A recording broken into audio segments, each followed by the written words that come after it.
Comme vous avez pu le voir dans le titre, aujourd'hui on va parler matériel, donc ça va pas être une vidéo où je vais vous emmener dans la nature, c'est une vidéo qui s'adresse plutôt aux photographes amateurs avertis, voire aux professionnels.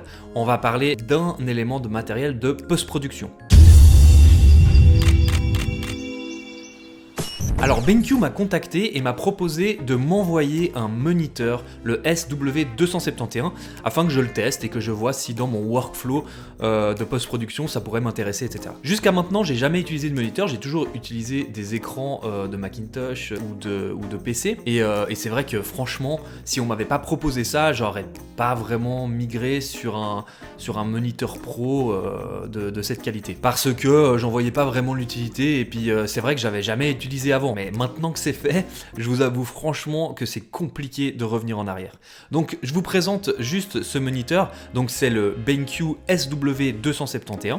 Il fait 27 pouces, donc c'est quand même un grand écran. C'est une dalle IPS. C'est un écran 4K. Concrètement, ça veut dire que lorsque vous allez regarder de près votre photo, vous allez vous rapprocher de l'écran, vous allez pouvoir voir beaucoup plus de détails que sur un écran classique et franchement, ça change quand même la vie lorsqu'on essaie de nettoyer des petites poussières, etc. Ce que je trouve cool, c'est que j'ai l'impression de regarder, quand je regarde cet écran, une sorte de Kindle. On n'a pas l'impression que c'est rétro-éclairé, j'ai l'impression vraiment d'avoir une photo, un tirage devant moi et je regarde le tirage. Si la luminosité de la pièce est équivalente à la luminosité de l'écran, on a vraiment l'impression que c'est pas rétro-éclairé. Donc ça, c'est vachement agréable à l'œil. Ensuite, il y a la possibilité de bosser dans deux spectres de couleurs différentes, le Adobe RGB et le sRGB. L'écran couvre 99% du spectre Adobe RGB et 100% du spectre sRGB.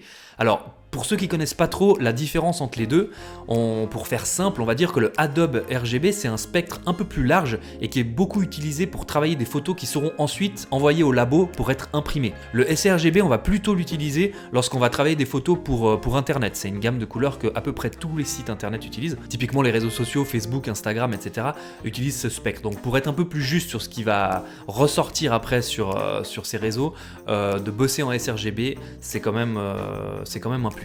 Jusqu'à maintenant, j'ai perdu pas mal de temps parce qu'à chaque fois que j'envoyais des photos au labo, je recevais la photo et je me disais putain, il y a un problème quand même, c'est pas exactement ce que j'ai renvoyé. Alors après, il fallait que j'aille au labo, qu'on regarde ensemble avec l'imprimeur sur son écran, qu'on fasse les retouches sur son écran. Bref, une perte de temps monstre. Alors que maintenant, je me mets dans le spectre Adobe RGB, je règle mes couleurs et ce que le labo reçoit, c'est exactement ce qui va ressortir après sur le papier. L'écran arrive déjà calibré, donc ça c'est un plus.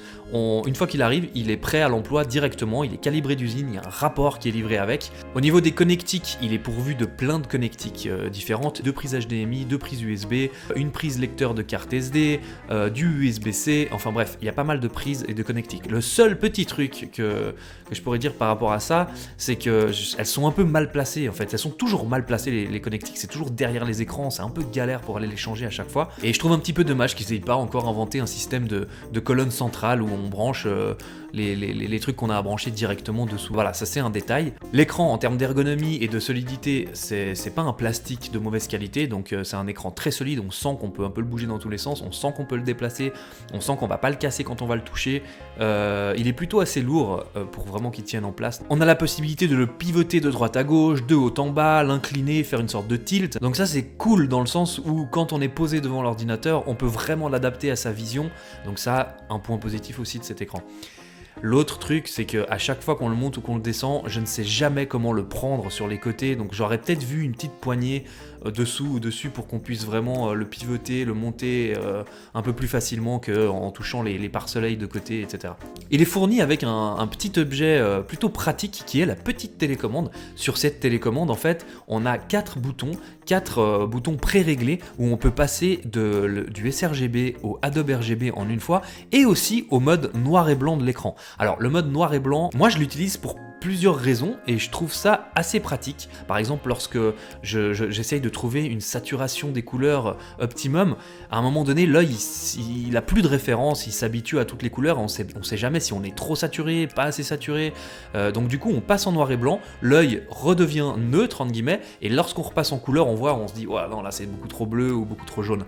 Donc ça c'est un petit truc pas mal de passer en noir et blanc pour se remettre entre guillemets à zéro au niveau de la vision. Et pour pouvoir gérer les ombres et les contrastes, c'est pas mal aussi, comme ça on se concentre vraiment que sur les nuances de gris, les noirs et les blancs, et ça permet de gérer ces contrastes un peu plus facilement lorsqu'on passe en noir et blanc. Donc cette télécommande très pratique pour faire des switches assez rapides. On a accès avec cette télécommande aussi à tous les menus, de la luminosité, le contraste, tous les menus de l'écran qui sont nombreux. Comme vous le savez très bien, moi je suis pas un geek du matériel, je ne pourrais pas rentrer dans les menus et vous expliquer exactement à quoi ça sert. Tout ce que je sais, c'est que c'est un moniteur qui est très complet, mais par contre qui s'adresse pas à un public, on va dire, de purs amateurs. Je pense que c'est comme en photographie animalière, au début, ça sert à rien d'investir dans du matériel qu'on n'utilisera pas.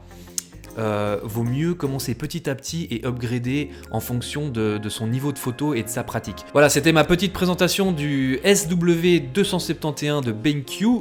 En conclusion, je dirais que c'est pas un moniteur qu'il faut absolument avoir chez soi quand on commence par exemple la photographie en général, pas que la photographie animalière, mais je pense que c'est une étape supplémentaire lorsqu'on veut imprimer ses photos, lorsqu'on veut faire des expositions. Là, je pense que ça devient quand même un outil pour les justement amateurs, avertis, professionnels, un outil indispensable au traitement photographique. Moi, je l'utilise comme moniteur supplémentaire pour les montages vidéo, donc franchement, un outil que désormais j'utiliserai et que j'utilise beaucoup dans ma post-production. Merci beaucoup d'avoir regardé cette vidéo, merci à BenQ de m'avoir proposé cette collaboration et de m'avoir permis d'étoffer un petit peu plus mon setup de post-production. Je vous dis à très bientôt pour de nouvelles vidéos, prenez soin de vous, ciao!